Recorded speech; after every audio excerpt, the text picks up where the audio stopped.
La Voz de América presenta.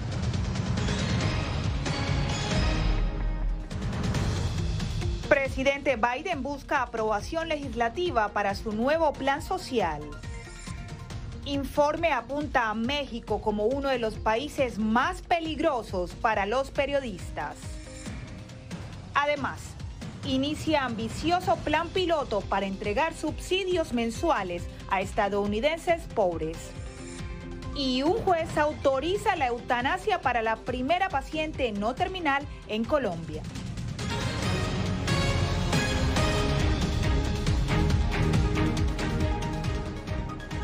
Bienvenidos a El Mundo al Día. Yo soy Diva Lizette Cash desde nuestros estudios en Washington. Comenzamos.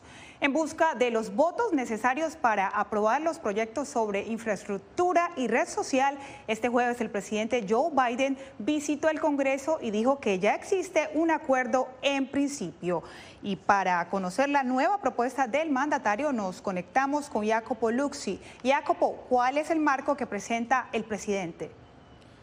Diva, esta propuesta es considerablemente más modesta que su plan original y busca convencer a facciones aún disidentes dentro de la bancada demócrata. La nueva propuesta, por ejemplo, ya no incluye programas de cambio climático para luchar el cambio climático, licencias familiar remunerada a nivel federal o la expansión de la asistencia médica, pero Biden cree que esto sea un buen compromiso. Un marco económico revisado para convencer a todos los demócratas y tratar así de aprobar un proyecto de ley de seguridad social por 1,85 billones de dólares y otro plan de infraestructura por $1 billón. Es la estrategia más reciente del presidente Joe Biden, con dos proyectos que podrían determinar el futuro de su presidencia y el control de su partido en las próximas elecciones legislativas de 2022.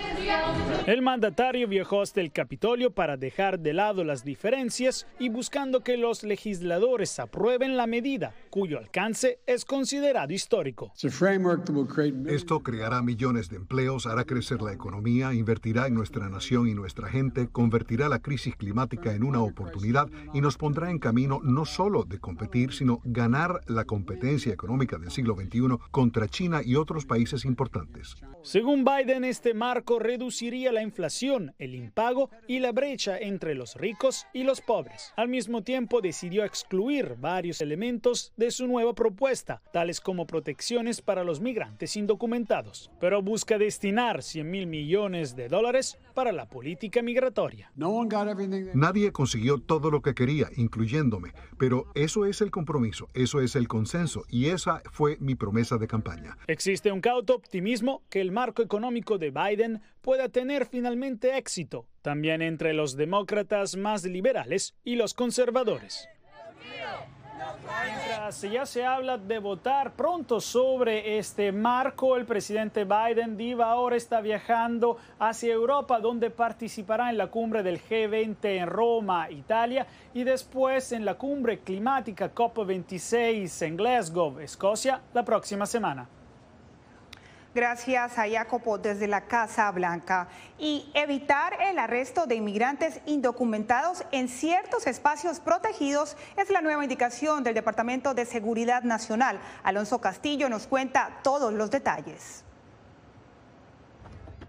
Las escuelas, hospitales, guarderías, juzgados y parques infantiles, entre otros espacios, serán lugares en que los migrantes indocumentados no podrán ser arrestados para su deportación, le dijo a La Voz de América la abogada Claudia Bernal Pérez, especialista en inmigración. Va a dejar de detener a personas por el hecho simplemente de ser indocumentadas, ya no pueden irrumpir en los lugares de trabajo como lo hacían anteriormente. Las pautas presentadas por el Departamento de Seguridad Nacional también impusieron límites a los arrestos en los juzgados y las detenciones también estarán limitadas durante las manifestaciones. La prioridad de ICE vuelve a ser lo que fue anteriormente, que son aquellas personas que constituyen una amenaza tanto para la seguridad pública como la seguridad nacional. El desacuerdo por parte de algunos representantes fue inmediato. Los congresistas republicanos Andy Biggs y James Comer enviaron una carta al secretario Mayorkas asegurando que estas pautas son una afrenta al Estado de Derecho y solo incentivarán aún más la inmigración ilegal. Para la abogada, el problema de fondo es la inexistencia de un sistema de inmigración acorde a los tiempos. Pero la ley de inmigración como tal no cambia desde el año 1997, estamos en el año 2021, las cosas en realidad han cambiado. Estos nuevos lineamientos, según la abogada, traerán tranquilidad y confianza para quienes tengan un estatus irregular en Estados Unidos. Alonso Castillo, Voz de América. El Comité para la Protección de Periodistas apunta en su informe anual a México como el país más peligroso del hemisferio para ejercer el periodismo. Celia Mendoza nos informa. México, una vez más, es uno de los países señalados negativamente en el reporte anual de los niveles de impunidad del Comité para la Protección de los Periodistas, CPJ. Este país latinoamericano está acompañado en la lista de Sri Lanka y Siria, que sigue siendo el país más violento, más peligroso para periodistas en este hemisferio. Afirmó La Voz de América Natalie Southwood, coordinadora del programa del CPJ para América Latina y el Caribe. La funcionaria, sin embargo, reconoció que algunos avances en la lucha contra la impunidad en el propio México. En México sí hay algunos avances en unos casos emblemáticos como los asesinatos de los periodistas Javier Valdez y Miroslava Breach. Sin embargo, esos dos casos realmente representan como una cantidad muy pequeña de los casos de periodistas asesinados en México. Por ello, insistió.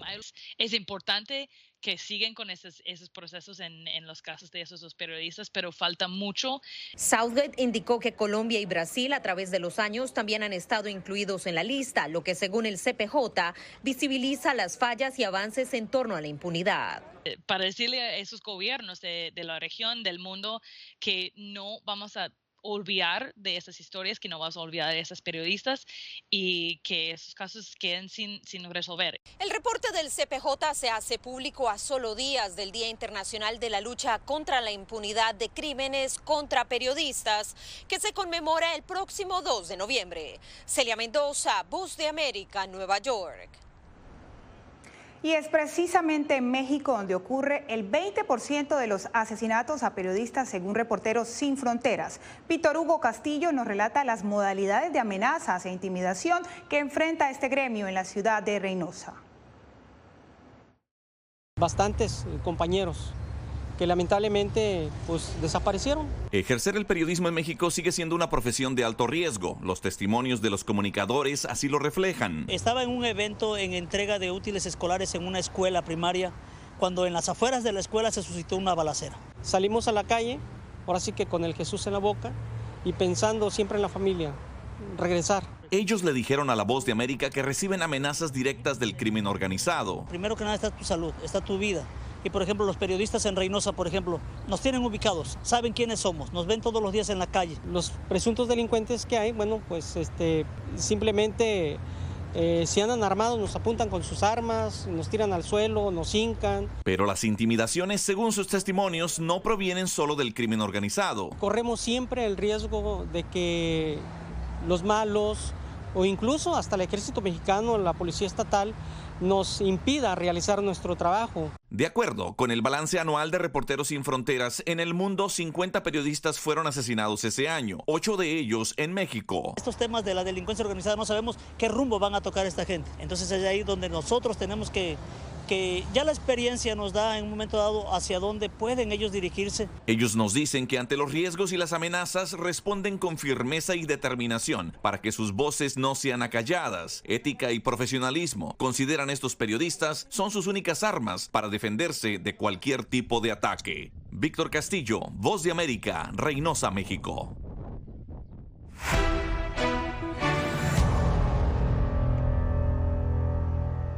Una cuarta dosis contra el COVID-19 es la nueva recomendación de los Centros para el Control de Enfermedades de Estados Unidos. José Pernalete nos explica para quiénes iría dirigida esta recomendación. Otra instrucción generada por los Centros para el Control y la Prevención de Enfermedades allana el camino hacia una mayor protección de personas ya vacunadas y cuya salud es delicada o están en entornos de riesgo.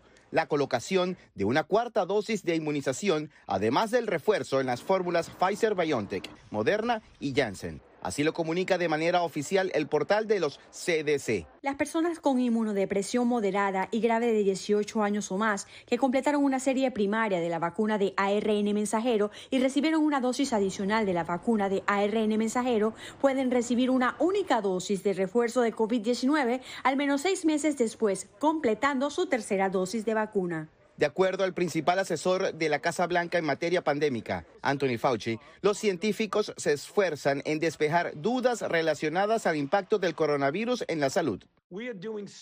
Estamos haciendo estudios para determinar si la infección desencadena cambios en el cuerpo y aumenta el riesgo de otras afecciones cardiovasculares y enfermedades neurológicas. Por otra parte, la directiva de la empresa Moderna indicó que en las próximas semanas los entes reguladores de salud pública en Estados Unidos podrían recomendar el uso de su vacuna en niños y preadolescentes entre 6 y 12 años de edad. Pero nuevamente, la FDA tomará esa determinación. Es muy posible que cerca de la Navidad, niños de 6 a 12 años de edad también puedan tener acceso a la vacuna de Moderna.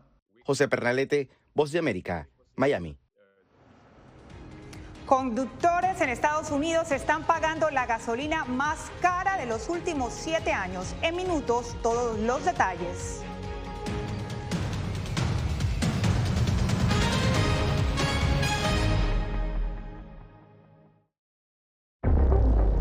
Son barcos pesqueros, en su mayoría barcos chinos.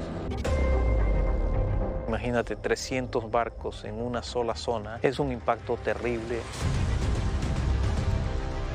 Cogen todo lo que está a su alcance. Estos barcos parten de China, pero a veces pasan años sin regresar a sus puertos o a su país de bandera. No están guardando la basura en los barcos. Esto es una prueba de eso. Hay muchas botellas. El gobierno chino también prohíbe de manera estricta a todos los barcos pescar especies marinas protegidas y en peligro de extinción. Mis nietos no van a poder disfrutar de este paisaje. Si esto está pasando en Galápagos, ¿qué estará pasando en otro lado, no? Enjambre Flotante, una producción especial de La Voz de América. Encuéntrala en vozdeamerica.com.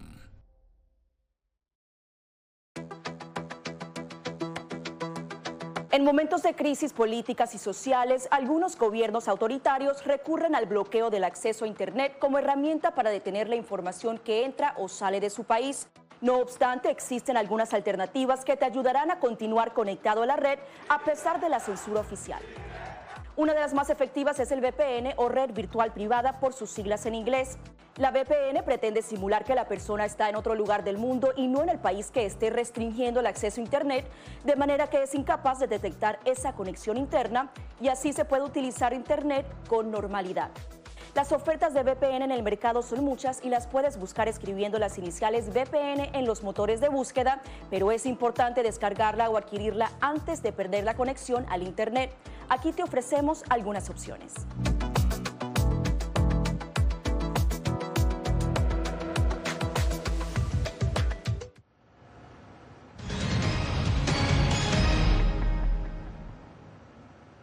Solo un 2% creció la economía estadounidense durante el tercer trimestre del 2021 debido al impacto de la pandemia. La Oficina de Análisis Económico atribuyó la moderada expansión a la variante Delta, interrupciones en la cadena de suministros y la insuficiencia de mano de obra. Mientras tanto, el costo de la gasolina sigue aumentando. Los conductores estadounidenses están pagando el precio más alto por galón de los últimos 7 años. Arnaldo Rojas nos cuenta que las predicciones no son alentadoras. Este jueves, el precio promedio por galón de gasolina regular en Estados Unidos alcanzó los $3.39, $1.24 más que en la misma fecha el año pasado y el costo promedio más alto desde 2014, según datos combinados de la AAA y GasBuddy.com. Hemos visto precios del petróleo tan altos de precio que no hemos visto en casi 7 años. Entonces, eso es la razón más importante por qué estamos viendo estos precios altos. Aunque el alza es sostenida, el precio varía por estado, siendo los automovilistas de California quienes llevan la peor parte. Allí el costo por galón de gasolina asciende a $4.57 y todavía no roza su punto máximo, advierten los expertos, que predicen que el costo del combustible seguirá en aumento por lo que resta del año si la Organización de Países Exportadores de Petróleo se mantienen renuentes a aumentar la producción del crudo. Lo que ha pasado en los últimos meses es que la demanda se ha venido recuperando muy aceleradamente, incluso más rápido de lo que se esperaba, porque la economía mundial se ha reactivado y hay más movilidad. En la víspera, el barril de petróleo cerró a un costo de $83, $3 más que hace 2 semanas, aunque con un leve descenso en comparación con el día previo. La inflexión entre la producción y el consumo de crudo generalmente se agrava en el invierno, cuando las temperaturas frías redundan en un mayor uso de energía en los hogares, por lo que, a decir de los expertos, el alza en los precios del crudo y sus derivados no darán tregua a los consumidores en la época festiva. Arnaldo Rojas, Voz de América, Houston. $1,000 mensuales en efectivo recibirán más de 3,000 familias en Los Ángeles gracias a un plan piloto para personas que viven en pobreza. Verónica Villafañe nos explica. Bajo el programa piloto de asistencia económica de Los Ángeles de ingreso básico garantizado, o Big Leap por sus siglas en inglés, 3,200 familias que viven en la ciudad de Los Ángeles recibirán $1,000 en efectivo al mes por 1 año para ayudarlos a salir de la pobreza. Actualmente la pobreza afecta a 2 de 10 residentes en nuestra ciudad. La mayoría son individuos de personas de color o minorías. El alcalde Eric Garcetti señaló que el nuevo programa destinará casi $40 millones a personas que, a pesar que trabajan tiempo completo, no les alcanza para alimentar a sus familias. Consideramos que el ingreso básico garantizado es una manera de establecer una red de seguridad social más sólida como instrumento de igualdad racial. Para calificar, las personas deben vivir en la ciudad de Los Ángeles, tener 18 o más años, tener al menos un hijo dependiente, demostrar que fueron afectados por la pandemia y cuyos ingresos caen en el nivel federal de pobreza. Indocumentados también son elegibles. La infusión de estos fondos adicionales ayudará a las familias a satisfacer sus necesidades básicas, prepararse para una emergencia inesperada y alcanzar sus metas financieras. Personas interesadas tendrán 10 días para inscribirse a partir del viernes 29 de octubre. Seleccionados al azar, los participantes comenzarían a recibir el dinero en enero del 2022. Verónica Villafañe, Voz de América, Los Ángeles. En breve les presentamos a 4 mujeres que cambiaron el rumbo de Nicaragua. Ya volvemos.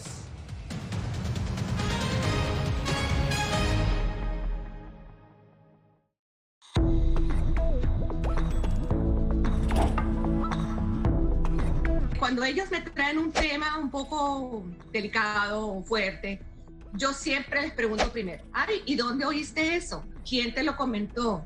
¿Y qué te han comentado? Pues corrijo si han escuchado algo que no está correcto, no está bien, y les aclaro, pero lo mínimo necesario para su edad.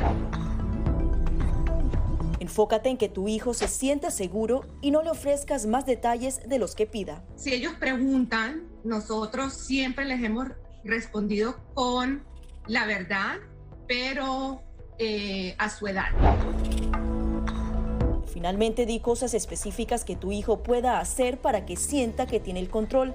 Por ejemplo, enséñale que lavarse las manos con frecuencia lo puede ayudar a mantenerse sano.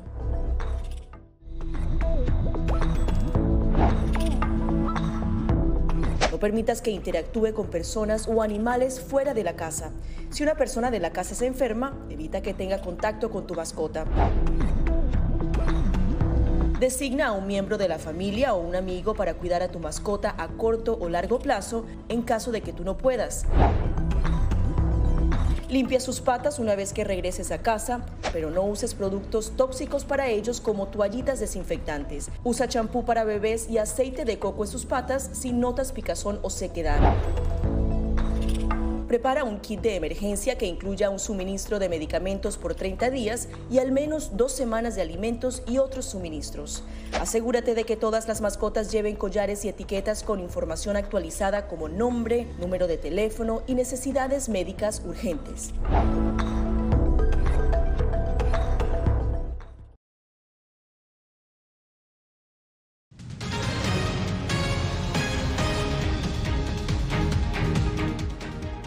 En Colombia, un juez autorizó la eutanasia para Marta Sepúlveda, a quien las autoridades le negaron recientemente la muerte asistida porque su enfermedad no es terminal.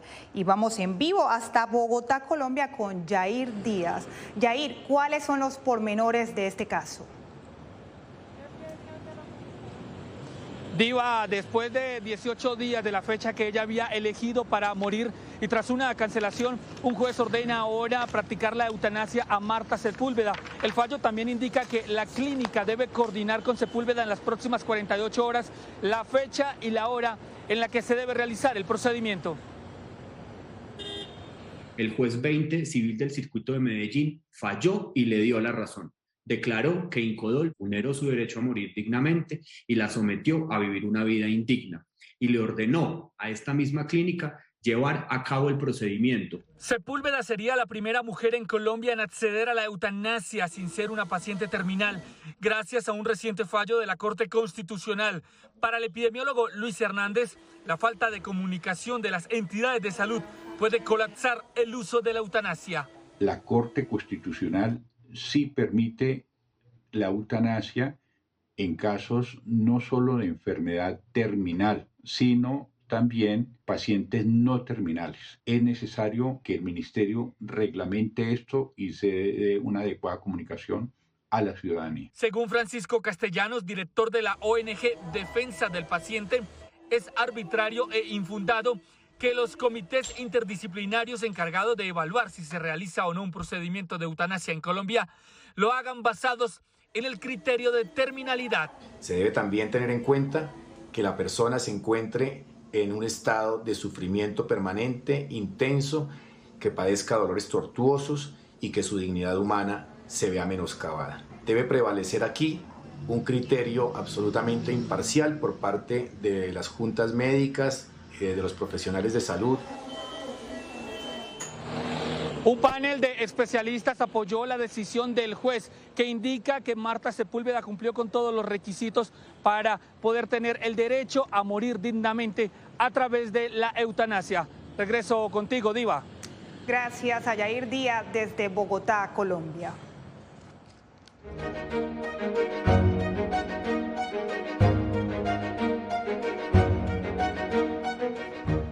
Desde la lucha armada hasta la presidencia, el rol de la mujer en la vida política de Nicaragua ha sido relevante. Donaldo Hernández nos presenta el legado de 4 mujeres que han marcado la historia de ese país.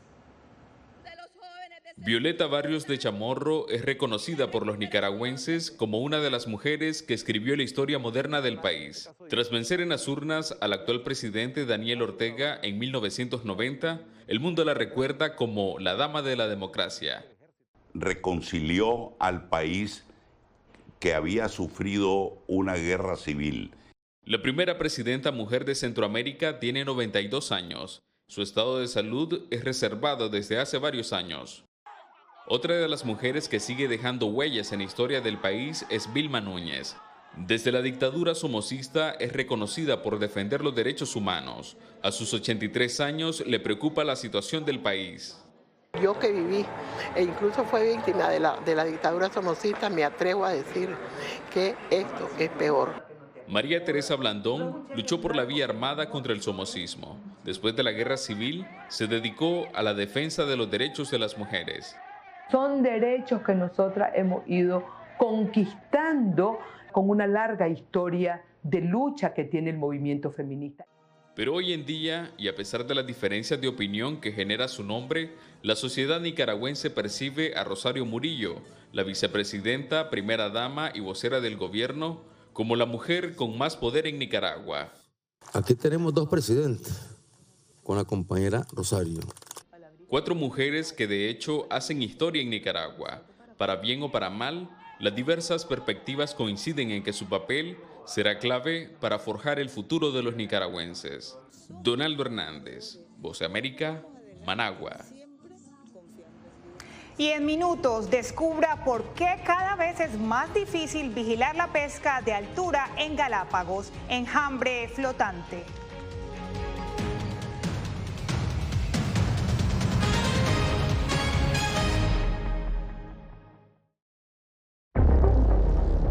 barcos pesqueros, en su mayoría barcos chinos. Imagínate 300 barcos en una sola zona, es un impacto terrible. Cogen todo lo que está a su alcance. Estos barcos parten de China, pero a veces pasan años sin regresar a sus puertos o a su país de bandera. No están guardando la basura en los barcos. Y esto es una prueba de eso. Hay muchas botellas. El gobierno chino también prohíbe de manera estricta a todos los barcos pescar especies marinas protegidas y en peligro de extinción. Mis nietos no van a poder disfrutar de este paisaje. Si esto está pasando en Galápagos, ¿qué estará pasando en otro lado, no? Enjambre Flotante, una producción especial de La Voz de América. Encuéntrala en vozdeamerica.com.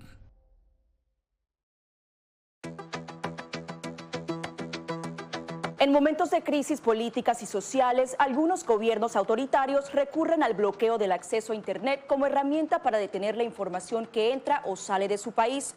No obstante, existen algunas alternativas que te ayudarán a continuar conectado a la red a pesar de la censura oficial. Una de las más efectivas es el VPN o red virtual privada por sus siglas en inglés. La VPN pretende simular que la persona está en otro lugar del mundo y no en el país que esté restringiendo el acceso a Internet, de manera que es incapaz de detectar esa conexión interna y así se puede utilizar Internet con normalidad. Las ofertas de VPN en el mercado son muchas y las puedes buscar escribiendo las iniciales VPN en los motores de búsqueda, pero es importante descargarla o adquirirla antes de perder la conexión al Internet. Aquí te ofrecemos algunas opciones.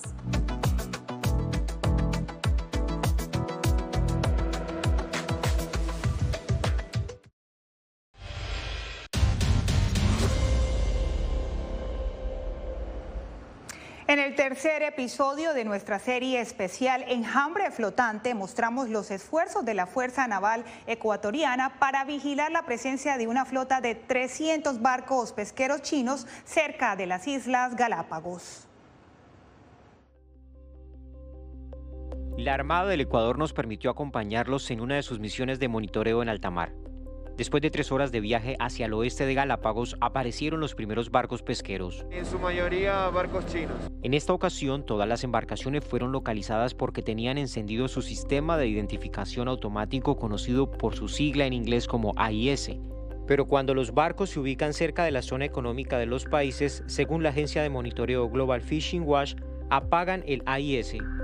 En 2020, esta organización documentó que el 42% de la flota china tuvo vacíos en la transmisión de su localización por más de 24 horas, es decir, desaparecieron de los radares.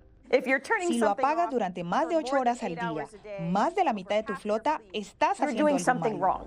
El embajador de China en Ecuador aseguró que los pesqueros de su país tienen la orden expresa de reportar cada hora su localización y prometió represalias para quienes no cumplan. China adoptará una actitud de tolerancia cero hacia las empresas propietarias de los barcos pesqueros y las hará pagar un precio doloroso. Los países de la región han logrado adaptar sus sistemas de monitoreo y la mayoría cuentan con una fuerza naval, pero la tarea es una carga adicional para los gobiernos. Daño económico a las economías de nuestros países. El gobierno del Ecuador ha planteado tanto públicamente como a través de canales diplomáticos la preocupación por la presencia de la flota china cerca de sus aguas territoriales.